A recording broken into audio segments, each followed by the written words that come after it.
Mission Bashundhara 2 থেকে উপকৃত হওয়া সত্ত্বেও আমরা উচ্চ জমির প্রিমিয়ামের জন্য অনেক বন্দোবস্ত করেও অনেক লোক প্রিমিয়াম দিতে সক্ষম হয়নি। অক্টোবরের আগে আমরা এ বিষয়ে সিদ্ধান্ত নেব। এই সিদ্ধান্ত শহর ও মেট্রোপলিটন এলাকার ভূমিহীনদের জমি অধিগ্রহণ সহায়তা করবেন বলেন মুখ্যমন্ত্রী হিমন্ত বিশ্ব শর্মা। বিস্তারিত দেখুন SP24 টিভির পর্দায়।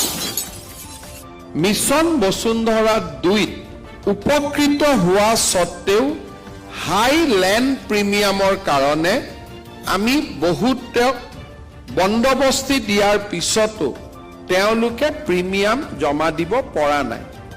এই ক্ষেত্ৰতো অহা 2 অক্টোবৰৰ আগতে আমি এটা সিদ্ধান্ত ল'ম, যি সিদ্ধান্তই নগৰ আৰু মহানগৰৰ ভূমিহীন লোকসকলক মাটি লোৱাত সহায় কৰিব।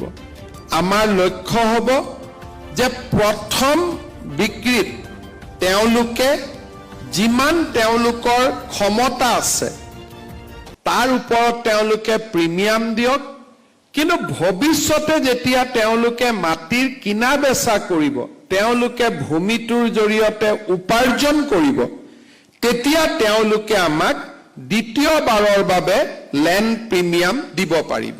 অৰ্থাৎ গুৱাহাটীৰ পাহাৰৰ মাটি এডোখৰ আমি যেতিয়া কাৰোবাক আবলটন কৰিম, প্ৰিমিয়াম 3 লাখ টকা দিব লাগে। 3 লাখ টকা দিয়াৰ তেওঁলোকৰ পৰিৱেশ নাথাকে।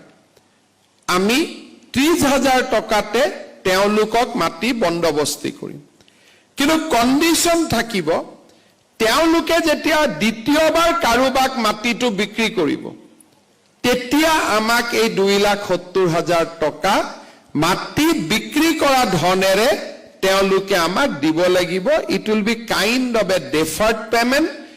আৰু এটা ইয়াৰ ফলত লাভ হ'ব যে বন্দোবস্তি দিয়া মাটি মানুহে সহজে বিক্ৰী নকৰিব। অৰ্থাৎ মাটিৰ অধিকাৰ, আমি খিলঞ্জীয়াক দিয়া মাটিৰ অধিকাৰ তেওঁলোকে সহজে বিক্ৰী কৰাৰ ক্ষেত্ৰত বাধা আহিব। তাৰ ফলত মাটিও আমাৰ মাজত থাকি যাব।